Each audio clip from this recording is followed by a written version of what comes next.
The Honourable Courtney Houssos. Madam Deputy President, I wish to make a contribution to the Crimes, Domestic Violence and Personal Violence Amendment, National Domestic Violence Orders Recognition Bill 2016. This bill aims to implement the COAG agenda of allowing domestic violence orders to be recognised across the nation. Currently, there is, quite frankly, a ludicrous situation whereby, in order for a continuing domestic violence order to be recognised in another state, for whatever reason that may arise, a further application needs to be made to a court in that state for the original order to apply across state boundaries. The current process is clearly inappropriate when you consider the trauma the concerned parties would have already gone through with regard to the violent incident itself and the original application process for a domestic violence order. These are generally women and children who are trying to rebuild their lives. They would have already interacted with the legal system, and their shift to a new state may be a direct result of the violence they have experienced. This is an important step, and one that has been identified by the 2015 Australian of the Year, Rosie Batty, and I want to pay tribute to her incredible advocacy here tonight. Her story deeply moved the nation, and her strength and determination is to make a tangible impact on the lives of other victims and their families is remarkable when you consider the courage it must have taken. Having the issue of domestic violence on the national agenda is important. We know that 1 in 6 Australian women has experienced violence in a domestic relationship. 1 in 3 Australian women will experience violence in their lifetime. We know that every week, on average, 1 Australian woman dies at the hands of her partner.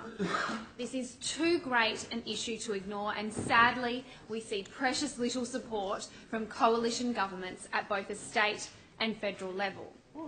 And in spite of these shocking statistics, a key challenge for governments to address is still the underreporting of domestic violence, particularly in ethnic and migrant communities. There is a school of thought that says that this issue should be dealt with outside the normal cut and thrust of political life. I think that that school of thought has led to the kinds of inaction that has seen this state over the past few years, and in any case, worse than their inaction, has been this government's cuts to women's shelters on top of the federal coalition government's cuts to the same services.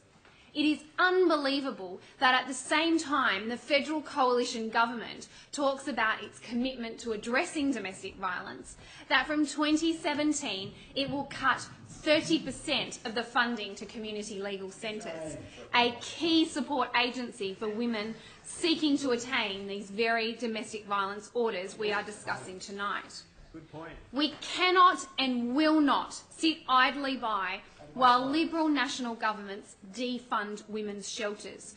We cannot accept tendering processes that are designed to disadvantage local, specialised providers of these essential services in order to benefit large city-based providers who have no connection to the local community and who are more often than not are forced to reduce the quality and quantum of services offered to vulnerable women. This is not a situation that should be left outside the realms of proper scrutiny.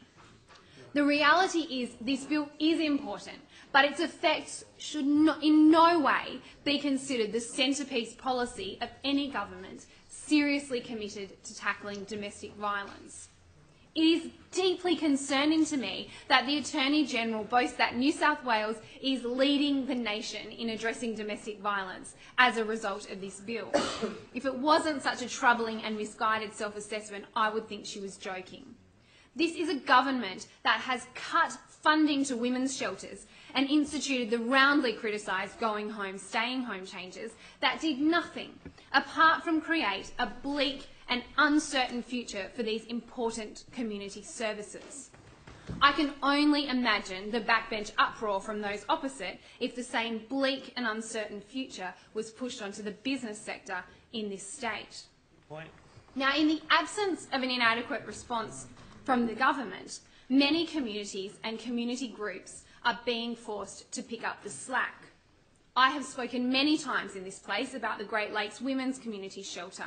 This was a community-fought and community fundraised campaign that saw a women's shelter opened in Forster-Tuncurry. This government ignored the calls from the community for years, gave no assistance whatsoever until the final few $1,000s was needed.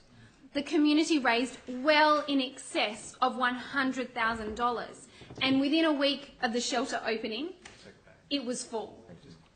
It took 1 week to fill to capacity in an area that this government repeatedly said demand did not warrant a women's refuge.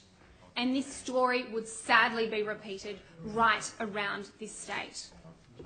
Another area where the local community's response to the issue of domestic violence is worth mentioning is in Lakemba, where I participated in last year's White Ribbon March. We often talk about the need to engage with culturally diverse groups on the issue of domestic violence, but here is one local community showing us how it is done.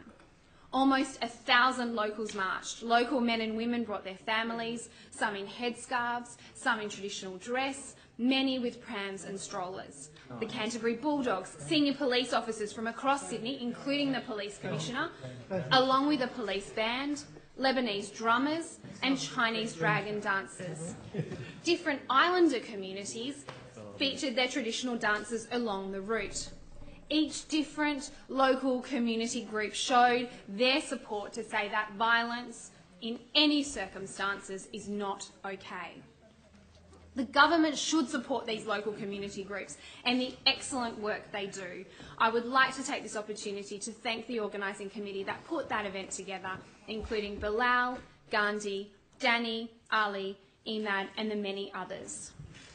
But, Madam Deputy President, in contrast to this community response, it seems that this bill is designed to give the Attorney-General bragging rights at the next COAG meeting. Sadly, she will not be able to report to that meeting that New South Wales has come anywhere near the comprehensive government approach needed to make a real difference to this issue. Allowing national recognition of domestic violence orders is an important step, but we need a multifaceted approach, and this bill and this government fails to come close to what is needed. Ultimately, the success of expanding domestic violence orders nationwide will, like so much of our response to domestic violence, rest on how well we resource our police officers. Of course, our police not only put themselves in direct danger when they respond to incidents of domestic violence, as I have heard firsthand from police officers themselves, but they are also the first point of contact with the legal system for so many women fleeing domestic violence. And we shouldn't forget, they're often the first people to offer comfort to victims. So it's one thing to get a domestic violence order in the police system, but it's another thing entirely to ensure that every police officer in the state is well resourced and equipped to respond effectively to ensure that these orders do what they are intended to do. It's been raised with me directly by senior members working in the women's shelters space that without greater resources for police to enforce domestic violence orders, this bill becomes redundant. The opposition will be supporting this bill, but it is time for the government's actions to match their rhetoric.